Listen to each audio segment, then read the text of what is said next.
My mentors taught me that how I do anything is how I do everything, and that I don't get a second chance to make a first impression. Greetings. My name is Joseph Yagar. Welcome to another Life in Perspective broadcast.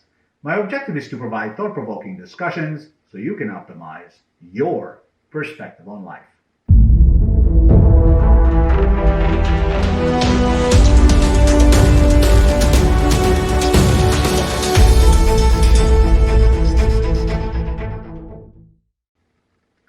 I grew up in a family that was in the public eye. Representing the community and setting an example within it were paramount. How we dressed, spoke, and conducted ourselves was closely scrutinized by both the community and my parents. It felt suffocating at times, but today I'm grateful for the opportunities presented over the years as a result. Some of the valuable lessons I learned are attention to detail, being a good listener, being respectful, and being aware of my conduct and surroundings, just to name a few. Throughout history, these codes of conduct have become timeless. Or have they? Before I continue, please consider subscribing to the channel if you haven't already done so by clicking the subscribe link below. It's free and would be much appreciated. You may also follow me on Facebook, Instagram, and Twitter. In my opinion, regardless of how you want to express yourself, the community you want to belong to, or the audience you want to attract, there are some common themes of representation that are basic to making a respectable and acceptable first impression. These common themes include, but not limited to, wearing your pants all the way up, clothes that actually fit your body type, being well-groomed, and carrying an inoffensive odor as the most basic requirements. Fashion trends are expected to change and represent an era, be it the skinny ties of the 60s, bell-bottoms and wide lapels of the disco 70s, or the baggy chinos and puffy hair of the 80s. The basic principles mentioned above remain intact. Arsenio Hall and Boy George took wearing pants all the way up to a whole new level, but I digress. All seemed to continue on track until, on December 31st, 1999, the world was reliving Orson Welles' War of the Worlds in anticipation of Y2K. Computers were expected to shut down as they were supposedly not programmed to make the change from 99 to 2000. All eyes were focused on this made-up calamity that they did not pay attention to another calamity that was about to hit like a plague. By the time the clock turned midnight and Y2K proved to be a non-event, it was too late. Half-ass fashion, as I like to call it, began sprouting everywhere. In schools, on the streets, in the performing arts, in sports arenas, and even the workplace. Every basic rule of dress etiquette was being broken, and every time I turned my head, I felt like I was being slapped in the face with butt cracks and underwear staring at me. What got into those people? What cracked me up even further, no pun intended, is watching these low-crotch fashionistas walk and run. They look like iguanas running on two legs. Only iguanas look natural and agile, while these dimwits spend half the time running and the other half adjusting their pants while doing so.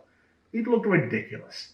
What's worse is that celebrities like Justin Bieber, Gwen Stefani, and Heidi Klum set the tone and made a mockery of what is supposed to be a proud traditional wear in some cultures.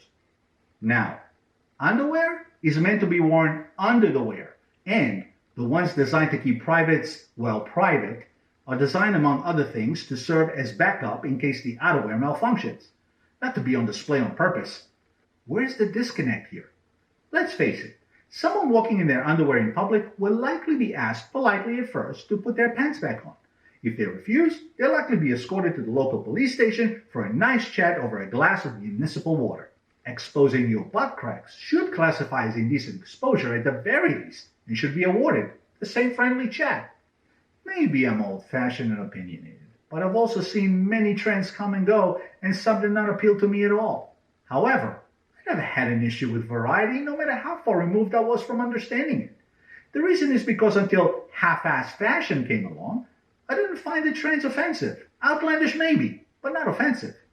In my opinion, it takes someone with a desperate need for attention and validation, whether positive or negative, to sow such a lack of decency and fashion aptitude. In my space, that will be the first and last impression made. To me, half-ass fashion means those who wear it are half-assed about much of their life. They pretend to display individuality and not to care what everyone else thinks when in fact that is all they care about and are nothing but cheap. I commend the creators of such fashion for continuing to find a way to feed on people's insecurities by covering unflattering trash with some cool colors, paying some celebrities to wear it so their followers follow like a herd for the opportunity to feel like they belong. What amplifies their desperation is the fact that they are willing to pay a small fortune for this crap. I have no interest in being politically correct about basic principles of conduct. Respect is a privilege we earn, not a right we're entitled to. Self-expression brings a sense of freedom to those who embrace who they truly are, and we welcome that, but not at the expense of basic principles of human decency. At the end of the day, wholesome traditions that represent simplicity, stability, security, and pride trump the fly-by-night trends that amount to nothing and disappear. How we show up to the world, starting with the basic principles of fashion, is one of the first things we say about ourselves without having to say a word. Even though it is external, it speaks to what's within, and eventually, how the world sees us, whether we like it or not. Why compromise that which stands the test of time for a shot at some misguided validation? So please, stop wasting your time and money on half-assed fashion baloney, and let your first impression be your best and only. Please let me know what topics you would like my perspective on in the chat box below. Thank you for watching, and see you next time.